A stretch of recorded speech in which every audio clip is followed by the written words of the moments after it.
오늘 말씀은 데살로니가 전서 2장 13절에서 16절의 말씀입니다.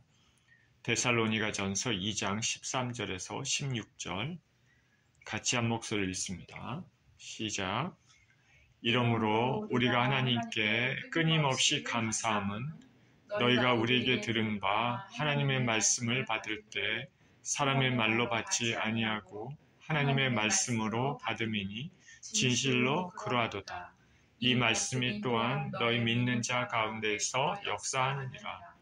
형제들아, 너희가 그리스도 예수 안에서 유대에 있는 하나님의 교회들을 본받는 자 되었으니 그들이 유대인들에게 고난을 받은 것 같이 너희도 너희 동족에게서 동일한 고난을 받았느니라. 유대인은 주 예수와 선지자들을 죽이고 우리를 쫓아내고 하나님을 기쁘시게 하지 아니하고 모든 사람에게 대적이 되어 우리가 이방인에게 말하여 구원받게 함을 그들이 금하여 자기 죄를 항상 채우매 노하심이 끝까지 그들에게 임하였느니라. 아멘. 하나님의 말씀을 받는 자세라는 제목으로 말씀을 나누겠습니다. 기도합니다.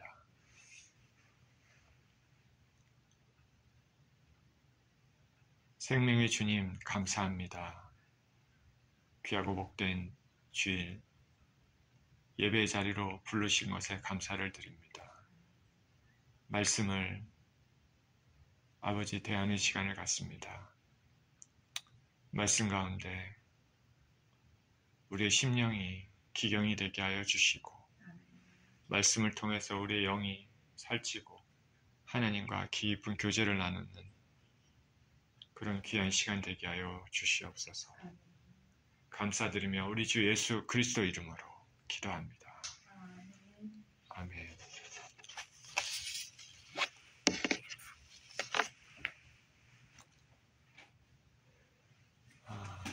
제가 한국에서 공부를 할 때, 박사과정을 공부할 때 연구실에서 여러 명의 학생들이 함께 공부했습니다. 연구실에 컴퓨터도 있고 책상도 있고 그래서 학생들마다 책상, 컴퓨터 다 있고 거기서 같이 연구실에서 공부도 하고 연구도 하고 그렇게 했습니다. 보통 이공계는 교수님이 계시면 그 교수님 밑에 연구실이 한두 개가 있습니다. 그래서 연구실에 석사과정 학생들 그리고 박사과정의 학생 그렇게 그리고 혹은 어떤 경우는 박사 후 과정에 있는 사람도 함께하는 경우가 있습니다. 제가 박사과정으로 있을 때 석사과정 학생이 7, 8명 정도가 같이 있었습니다. 저는 LG에서 연구원으로 있다가 다시 학교로 공부하기 위해 갔기 때문에 이들 학생들보다 나이가 훨씬 많았습니다. 자연스럽게 연구하는 것, 공부하는 것, 지도뿐 아니라 형으로서 연구실의 전반적인 것들을 이렇게 관리했습니다. 학생들은 공부하다가 어려운 것들이나 연구의 방향이나 논문 등 이런 것들에 대해서 저에게 자주 물었습니다. 그러면 저는 제가 아는 한도 내에서 성실히 답해 주었습니다. 그 과정에서 저는 학생들에게 공부하는 것뿐 아니라 그 외 연구실의 운영이나 규율 등에 관해서 이런저런 말들을 하곤 했습니다. 저는 말을 권위적으로 하는 편이 아닙니다. 그래서 편하게 야 이것 좀 해라 이런 식으로 하는 경우가 대부분입니다. 예를 들어 다음 주 수요일에 2시에는 우리가 이러이런 주제로 이런 책을 가지고 세미나를 하자. 그러니까 각자가 맡은 분야에서 또 공부도 하고 연구도 하고 그래서 발표하자. 이렇게 합니다. 그러면 어떤 학생들은 성실히 그걸 준비를 합니다. 근데 어떤 학생들은 그 말을 그냥 스치듯 흘려보냅니다. 흘려듣습니다. 그래서 한 주 지나서 그 시간이 되면, 세미나 시간이 되면 어떤 학생들은 그걸 기억하고 그 세미나 시간에 딱 맞춰서 준비한 걸 가지고 자, 준비를 하고 발표를 딱 이렇게 그렇게 하는데 어떤 불성실한 학생들이 꼭 한 명 정도는 있습니다. 제대로 준비를 안 하거나 그 시간에 딴짓을 하거나 그랬다 늦게 도착하거나 그렇습니다.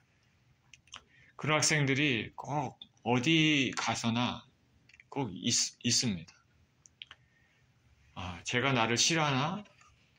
그렇게 생각할 수 있겠지만은 그런 것은 아니었습니다. 저를 많이 따랐으니까 싫어해서 그런 것이 아니라 그 행동 자체가 평소에 말을 들을 때 주의하지 않고 그냥 스쳐 지나가듯이 중요하지 않게 생각하는 그런 태도를 가지고 있기 때문입니다. 이렇게 하다 보면 이런 학생들은 공부뿐만 아니라 삶의 전반적인 자세가 그런 경우가 많이 있었습니다. 학교에서는 그렇다 쳐도 회사에 나가면 이런 식으로 행동하면 문제가 생길 수가 있습니다. 저와 여러분들은 예수 그리스도를 믿는 사람들입니다. 그래서 한 걸음 한 걸음 신앙생활을 해내가고 있습니다. 그런데 이 과정에서 우리가 강단에서 선포되는 말씀이나 성경 말씀을 읽을 때 그냥 이렇게 스쳐 지나가듯이 중요하지 않게 생각하는 태도를 가지고 그냥 이렇게 살면 어떻게 되겠습니까? 오늘 말씀을 다시 한번 보겠습니다. 13절에 이렇게 얘기하죠. 이러므로 우리가 하나님께 끊임없이 감사함은 너희가 우리에게 들은 바 하나님 말씀을 받을 때 사람의 말로 받지 아니하고 하나님 말씀으로 받음이니 진실로 그러하도다. 이 말씀이 또한 너희 믿는 자 가운데서 역사하느니라. 형제들아 너희가 그리스도 예수 안에서 유대에 있는 하나님의 교회들을 본받은 자 되었으니 그들이 유대인들에게 고난을 받은 것 같이 너희도 너희 동족에게서 동일한 고난을 받았느니라. 유대인은 주 예수와 선지자들을 죽이고 우리를 쫓아내고 하나님을 기쁘시게 하지 아니하고 모든 사람에게 대적이 되어 우리가 이방인에게 말하여 구원받게 함을 그들이 금하여 자기 죄를 항상 채우매 노하심이 끝까지 그들에게 임하였느니라. 사도 바울은 2차 전도 여행 중에 유럽으로 넘어가서 빌립보 교회를 세웠습니다. 그곳에서 많은 박해가 있어서 옥에 갇히기도 했지만 하나님의 놀라운 능력으로 옥에서 풀려나고 간수와 그 집을 포함해서 빌립보의 사람들을 신실한 형제들을 여러 명 얻었습니다. 그래서 빌립보 교회가 생겨났습니다. 그런 후에 암비볼리와 아볼로니아를 거쳐서 데살로니가에 이르렀습니다. 그는 규례대로 언제나 그랬듯이 안식일에 회당에 들어가 성경을 강론했습니다. 회당에 모인 사람이 바울의 말을 들었습니다. 바울 메시지의 핵심은 예수 그리스도의 죽으심과 부활하심입니다. 바로 복음의 핵심 메시지입니다. 이 메시지에 대해서 적지 않은 경건한 유대인들과 헬라의 귀부인들이 마음의 문을 열었습니다. 그런데 바울의 메시지를 싫어하는 유대인들이 있었습니다. 이들은 사람들을 선동해서 바울 일행을 박해했습니다. 이러한 소동 때문에 바울의 메시지를 바로 들었던 이 형제자매들은 바울 일행을 베레아로 보냈습니다. 바울은 베레아에서도 복음을 전했습니다. 그런데 베레아 사람들은 바울의 메시지를 듣고서 진짜 그런가 성경도 상고해보고 이렇게 신사적으로 메시지를 진중히 생각하면서 받아들였습니다.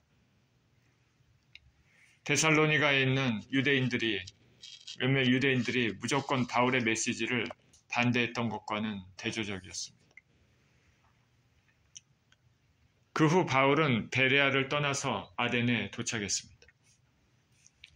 아테네는 각종 우상이 가득한 곳입니다. 우상이 가득하고 인본주의적인 철학이 가득한 곳입니다. 이곳에서도 복음을 전했습니다. 시장에서 사람들과 변론을 했습니다. 철학자들이 있었습니다. 스토아파 철학자들, 에피쿠로스파 철학자들이 있었습니다. 그런데 철학자들이 많은 이곳에서, 지식인들이 많은 이곳에서는 소수의 사람들만이 복음을 받아들였습니다. 바울이 말하는 것을 듣고 이들은 무슨 이방신을 전하는 사람인가 보다 그렇게 생각했습니다. 바울의 메시지의 핵심, 예수 그리스도의 죽으심과 부활의 메시지를 바울이 그들에게 얘기했을 때 그들은 그 메시지를 싫어했습니다. 왜냐하면 그들의 사상과 그들의 철학에 의하면은 육체는 중요하지 않고 영혼만 중요하기 때문에 그렇습니다. 육체, 별로 중요하지 않은 육체가 부활했다는 말을 들으니 그들은 그 메시지를 별로 좋아하지 않았습니다. 이들은 바울이 하는 말을 그저 인간의 말, 인간의 철학, 새로운 사상, 그 정도로만 생각을 했습니다. 말의 아름다운 것, 설득력 있는 언변 등이 필요하지만 영혼을 건지는 일은 그보다는 성령이 강력하게 역사하심이 반드시 필요함을 보여주는 아데네스의 전도였습니다. 그래서 이곳에서는 소수의 사람들만이 예수님을 영접했습니다. 그리고 바울은 아덴을 떠나 고린도에 도착했습니다. 고린도는 매우 타락한 도시입니다. 이런저런 사람들이 다양하게 모여있는 곳이었습니다. 그런데 신기하게도 하나님께서는 이곳에 하나님의 백성이 많다 말씀하셨습니다. 죄가 많은 곳에 은혜가 넘쳤다는 말씀이 생각나는 것입니다. 비록 타락한 도시에 타락한 사람들이 많아도 중요한 것은 말씀을 듣는 자세였습니다. 바울은 이곳에서 있으면서 복음을 전했고 도덕적으로 문제가 많은 사람들도 있었지만은 그들을 포함해 많은 사람들이 복음에 반응했습니다. 그들은 예수님을 믿게 됐습니다. 이렇게 문이 열리니까 바울이 1년 6개월 고린도에서 지내면서 말씀을 강론했습니다. 바울을 박해하는 사람들 있었지만은 회당장들 포함해서 많은 사람들이 예수님을 믿는 그런 역사가 일어났습니다. 그런 와중에 바울은 자신이 세워놓고 떠나온 데살로니가 교회의 상황에 대해서 걱정이 됐습니다. 급히 떠나왔기 때문에 그렇습니다. 박해 때문에 그곳에서 급하게 나왔는데 복음을 믿는 형제 자매들이 지금도 믿음에 잘 서고 있을까? 교회에 무슨 문제가 없을까? 특히 예수님의 재림에 대해서 궁금해하는 성도들이 많았는데 그들에게 편지를 써야 되겠다라는 마음이 생겼습니다. 그래서 작성한 것이 데살로니가 전서입니다. 그저 오늘 본문에서 바울은 자신들이 처음 데살로니가에서 말씀을 전했을 때 그들이 말씀을 받는 태도를 칭찬하고 있습니다. 이러므로 우리가 하나님께 끊임없이 감사함은 너희가 우리에게 들은 바 하나님 말씀을 받을 때 사람의 말로 받지 아니하고 하나님의 말씀으로 받음이니 라고 얘기합니다. 데살로니가 사람들은 바울의 메시지 들을 때 바울이 말하는 그 인간의 말이 아니라 하나님이 바울을 통해서 말씀하시는 것으로 받았습니다. 어떻게 이런 마음을 갖게 됐는지 알 수는 없지만은 회중들이 이런 마음을 가지고 메시지를 들으면 그곳에서는 강력히 하나님의 역사가 일어날 수밖에 없습니다. 그리고 각자 개인에게 주시는 하나님의 음성을 들을 수도 있게 되는 것입니다. 여러 교회에 초청받은 목사님들이 계십니다. 부흥사같이 말씀을 전하는 목사님들이 계십니다. 동일한 말씀을 이 교회에서 전하고 또 동일한 말씀을 저 교회에서도 전하는 경우가 매우 많습니다. 그런데 이 교회에서는 말씀을 전해도 시큰둥하고 성령의 강력한 역사가 일어나지 않는데 다른 교회에서는 똑같은 말씀을 전하는데도 성령께서 강력하게 역사하시고 은혜가 충만한 경우가 있는 경우가 종종 아주 많이 있습니다. 종종이 아니라 그런 현상을 보는 경우가 많이 있습니다. 그 이유가 무엇일까? 같은 말씀인데 그 이유가 무엇일까? 바로 듣는 자세인 것입니다. 듣는 사람들이 내가 말씀을 경청해야 되겠다. 이 강단에 서신 그 목사님을 통해서 하나님께서 주시는 말씀이 무엇인지 간절히 바라고 은혜를 사모하는 마음으로 기도로 준비하고 그렇게 예배 참석하는 사람하고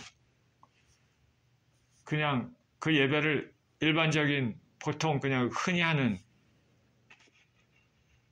그런 생각으로 예배를 참석하거나 아니면은 저 목사님이 무슨 말씀을 하겠어? 이런 말씀을 가지고 이런 생각을 가지고 예배에 참석하는 것이나 완전히 틀린 것이죠.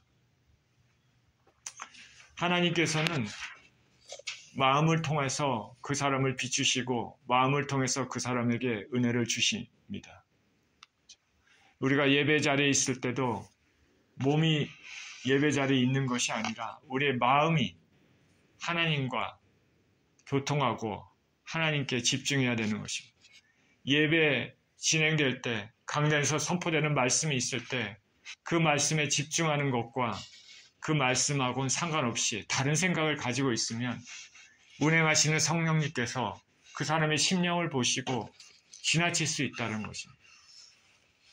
그러나 그 사람이 그 메시지에 집중하고 그러면 하나님께서 은혜를 주신다는 것입니다. 하나님의 말씀으로 받는 사람에게 은혜를 주신다. 몇 년 전에 소천하신 고 조윤기 목사님 일화가 생각이 납니다. 하나님이 크게 쓰셔서 한 세대에 큰 영향을 미친 사역자입니다. 그러나 초기 사역을 할 때 우리나라가 가난하지 않았습니까? 60, 70년대 참 가난했죠. 해외 성회를 할 때 유럽에 성회를 하러 갔는데 빼짝 마른 사람, 볼품없는 사람, 얼굴도 까마잡잡한 사람이 와서 말씀을 전한다고 하니까 그 유럽 사람들, 서양 사람들이 별로 신뢰를 하지 않고 무시했습니다. 동양에 잘 알지도 못하는 한국이라는 나라에 정말 몸도 조그마하고 얼굴도 까무잡잡한 그런 사람이 와서 말씀을 전하니까 별로 내세울 게 보이는 게 겉에 보이는 게 내세울 게 없어 보이니까 무시하는 것입니다. 이런 태도를 가지고 있으면 은혜 받기가 힘든 것이죠. 그러다가 하나님께서 그 목사님을 통해서 거의 불치에 가까운 사람이 낳는 것을 통해서 그 사람들의 자세가 바뀐 것입니다.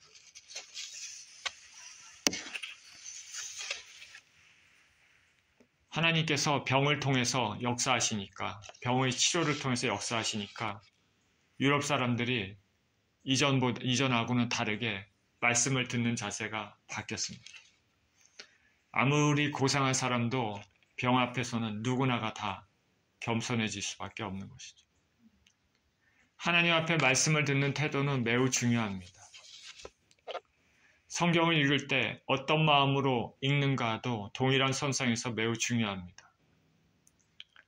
성경은 하나님 말씀을 무시해서 경시해서 그냥 듣듯이 지나쳐서 한 귀로 듣고 한 귀로 흘러버려서 큰 낭패를 당한 경우가 많이 나와 있습니다. 자녀가 부모님 말씀을 듣지 않으면 제대로 된 성품으로 자라날 수 없습니다. 미래에 큰 자신에게 해가 되는 것입니다. 특히 영의 아버지인 우리 하나님의 말씀을 구원의 문제에 대해 귀 기울이지 않고 살아간다면 그 미래는 어두운 구덩이에 빠지는 심각한 결과를 가져옵니다. 하나님께서는 노아에게 방주를 만들라 말씀하셨습니다. 하나님께서 온 세상을 보니까 죄가 가득 찼습니다. 사람들이 너무나 완악합니다. 참고 참으시다가 안 되겠다. 하나님께서는 의로운 노아에게 방주를 만들라. 내가 물로 온 세상을 심판하겠다. 너는 미리 대비해서 방주를 만들라. 노아는 하나님의 말씀을 그대로 믿고 방주를 만들었습니다. 하루 이틀이 걸린 게 아니죠. 엄청나게 큰 방주니까요. 동물들도 다 태워야 되니까. 하루 이틀, 사흘, 나흘, 한 달, 두 달 계속 방주를 만든 것입니다. 사람들은 당연히 노아를 보고 웃었을 것입니다. 방주를 만든. 그러나 노아는 알고 있었습니다. 하나님께서 물로 심판하실 것이다. 물로 심판하기 때문에 방주를 만들고 있다. 하나님께서 세상을 심판할 거다. 사람들은 스쳐 지나가듯이 듣지 않았습니다. 그러나 노아는 하나님의 말씀을 새겨들었습니다. 때가 됐을 때 방주가 완성되고 때가 됐을 때 하나님께서 하늘의 창을 여셔서 비를 물 붓듯이 부으셨습니다.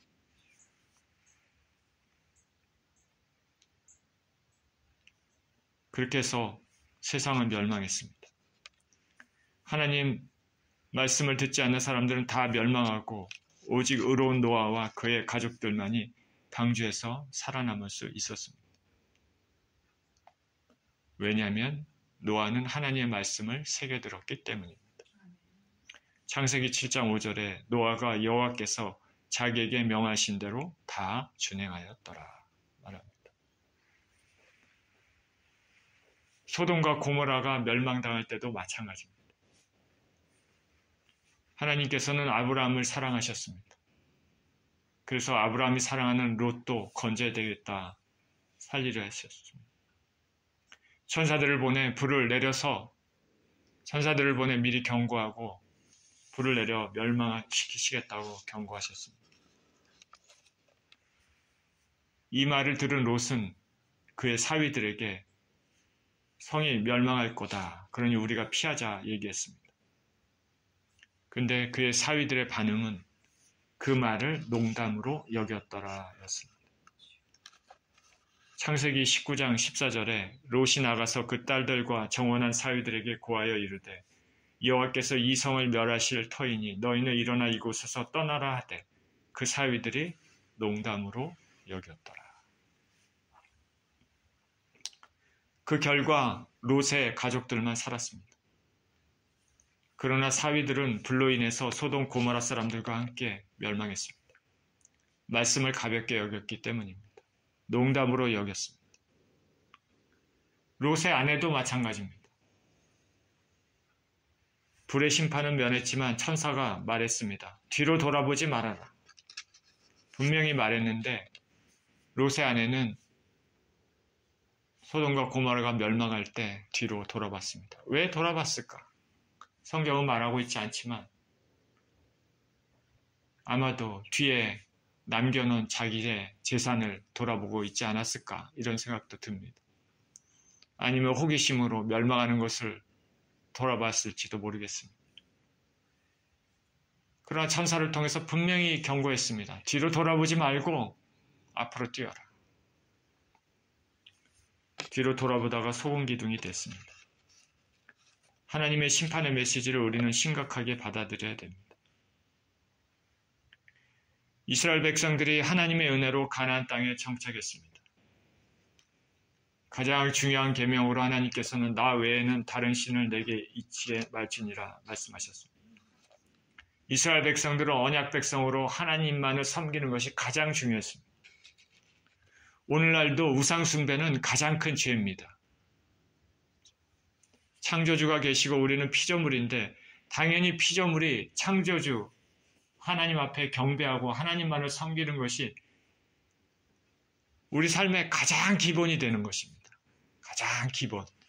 만약에 이 가장 기본을 어겼을 때는 가장 큰 죄가 되는 것입니다. 그러나 북이스라엘은 계속되는 우상 숭배로 아수르에 멸망했습니다. 남유다는 북이스라엘이 이렇게 하나님께 죄를 지음으로 우상 숭배로 멸망하는 것을 그대로 보면서도 회개하지 않고 우상 숭배를 계속했습니다. 정신을 차리지 못했습니다. 그 결과 유다도 바벨론에 멸망했습니다. 하나님께서는 선지자를 통해서 계속 경고하셨습니다. 그렇게 살면 안 된다. 회개하라. 돌아와라. 그렇지 않으면 다 죽는다. 이런 하나님의 말씀, 선지자를 통한 하나님의 말씀을 무시한 대가는 나라를 잃은 것이었습니다. 설마 우리가 멸망할까? 설마 우리가 멸망할까? 봐라, 여기 예루살렘 성전이 있지 않냐? 하나님께서 임재하시는 성전이 있는데 어떻게 멸망을 하겠느냐? 참 신기하게도 하나님의 성전이 있고 하나님이 계시는 성전이 있는데도 그 성전에서 우상을 숭배해야 한다. 우리 생각에는 참 이해하기가 쉽지 않습니다. 어쨌든 이렇게 타락한 상태로 계속 사는 것이죠. 부도덕하게 우상 숭배하며 살아갔습니다. 그 죄로 인해 결국 멸망했습니다. 예레미야 선지자는 예루살렘이 파괴된 후에 하나님의 말씀을 받아서 이렇게 말합니다. 예레미야 44장 1절에서 6절에 이렇게 얘기합니다.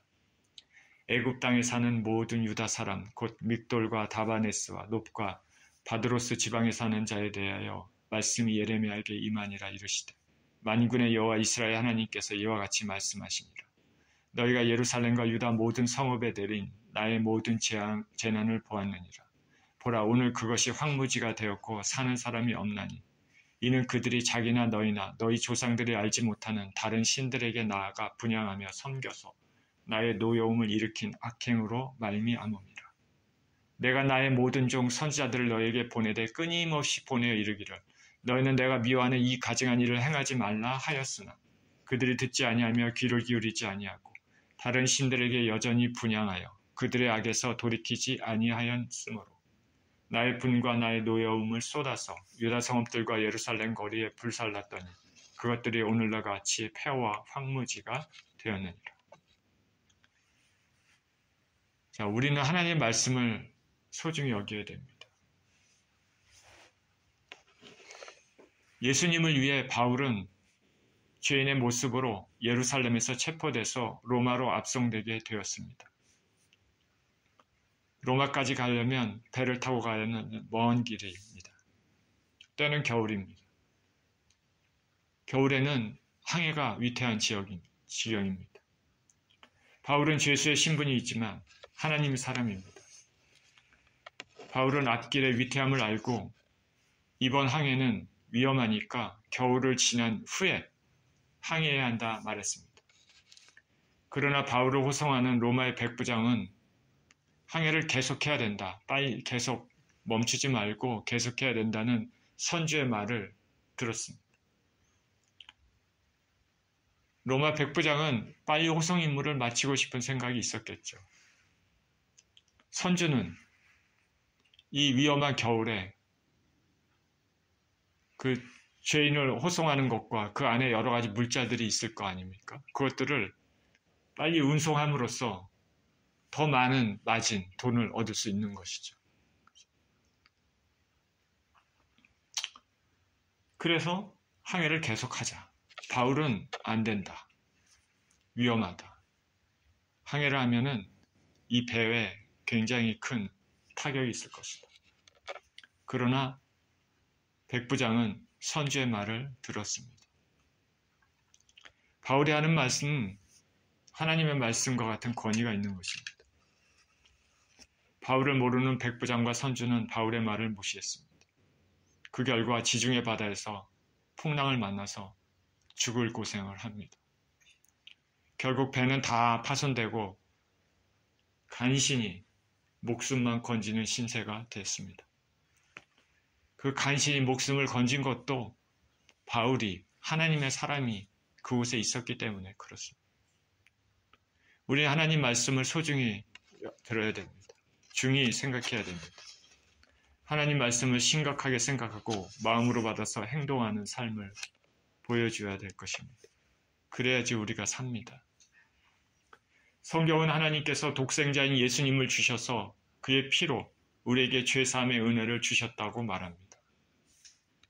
그래서 그 은혜를 진정으로 믿고 살아가는 사람들에게 영생을 주신다고 말씀하셨습니다. 그렇지 않은 사람에게는 영원히 멸망의 길만 남아있습니다. 요한복음 5장 24절에 내가 진실로 진실로 너에게 이르노니 내 말을 듣고 또 나 보내신 이를 믿는 자는 영생을 얻었고 심판에 이르지 아니하나니 사망에서 생명으로 옮겼느니라. 그리고 28절 29절에 이를 놀랍게 여기지 말라. 무덤 속에 있는 자가 다 그의 음성을 들을 때가 오나니 선한 일을 행한 자는 생명의 부활로 악한 일을 행한 자는 심판의 부활로 나오리라. 그러니까 하나님 말씀, 예수 그리스도의 말씀을 잘 들어야 됩니다. 그냥 스쳐 지나가듯이 들으면 안 됩니다. 예수님은 마태복음 21장 28절 31절에서 두 아들의 비유를 들으셨습니다.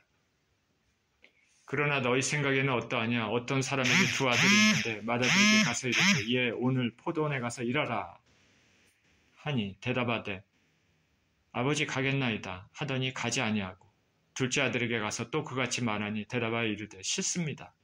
그러다가 그 후에 뉘우치고 갔으니 그 둘 중에 누가 아버지 뜻대로 하였느냐? 이르되 둘째 아들이니이다. 예수께서 그들에게 이르시되 내가 진실로 진실로 너희에게 이르노니 세리들과 장녀들이 너희보다 먼저 하나님 나라에 들어가리라. 이 말씀에서 맏아들은 아버지의 말을 경히 여겼습니다. 그냥 처음에 간다 그러고 안 갔습니다.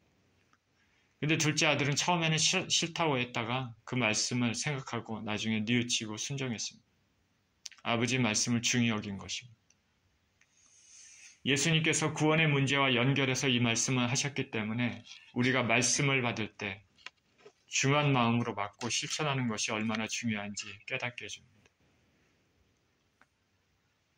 지금 현재 복음의 말씀은 온 세상에 전파됐습니다.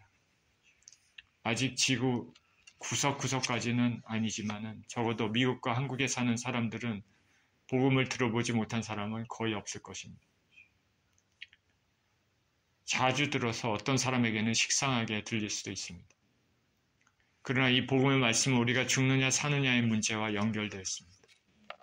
가볍게 스치듯 들어서는 안 됩니다. 소돔과 고모라 백성처럼 노아 시대에 살았던 사람들처럼 그저 가볍게 생각하고 농담으로 여기거나 혹은 오히려 반박하는 경우에는 그에 대한 대가를 치르게 됩니다. 우리가 강단에서 선포되는 말씀을 듣거나 개인적으로 성경 말씀을 읽을 때 중요한 말씀으로 여기고 마음으로 받고 삶에서 실천해야 되겠습니다. 아덴의 철학자처럼 지식적으로 듣거나 바울이 탔던 배우 백부장이나 선장처럼 세상적인 관점에서 자신의 이득을 따지며 무시하거나 롯의 사위나 아내처럼 말씀을 경시하거나 유다 백성처럼 잘못된 생각, 보이는 것에 의지해서 경고의 말씀을 중히 여기지 않거나 이렇게 해서는 안 되겠습니다. 요한계시록에는 귀 있는 자는 성령이 교회들에게 하시는 말씀을 들을지어다 말씀했습니다. 우리가 성경을 읽을 때나 강단에서 선포되는 말씀을 들을 때 하나님 말씀으로 중히 여기면서 받아야 되겠습니다. 이러한 자세로 사시는 저와 여러분 모두 되시기를 예수 그리스도 이름으로 축원드립니다. 기도합니다.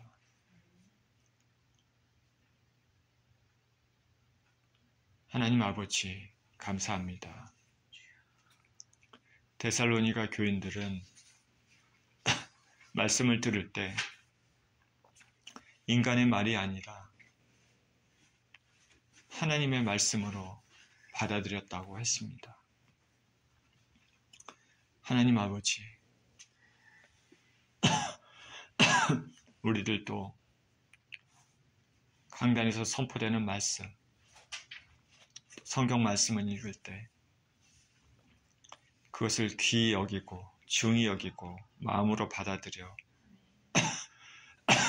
실천하는 인생들 되게 하여 주시옵소서.